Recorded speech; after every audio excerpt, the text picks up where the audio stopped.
Приветствую всех.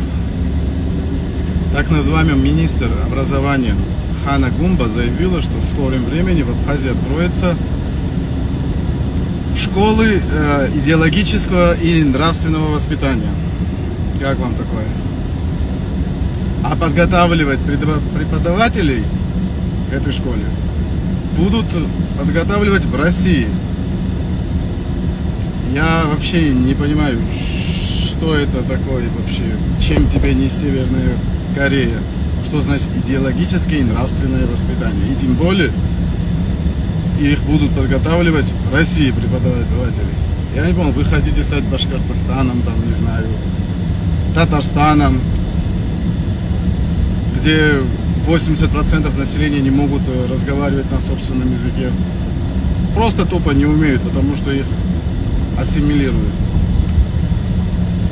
Чего вы добиваетесь? Я не понял. Вы просто, что вы мучаетесь? Просто откажитесь от всего абхазского и все тогда. Почему вы по чуть-чуть это делаете?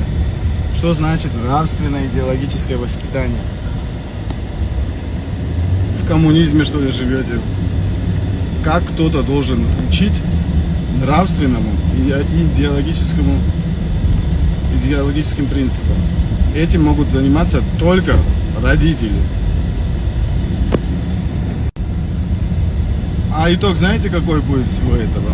В скором времени все это станет Россией, вы станете русскими, как Барзаня заявил, что мы все русские.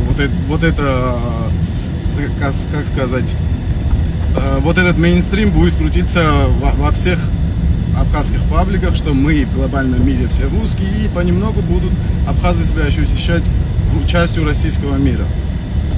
И в конечном итоге у России появится еще один анклав, откуда она сможет брать пушечное мясо для своих конфликтов. Вы этого добиваетесь? Вообще без проблем.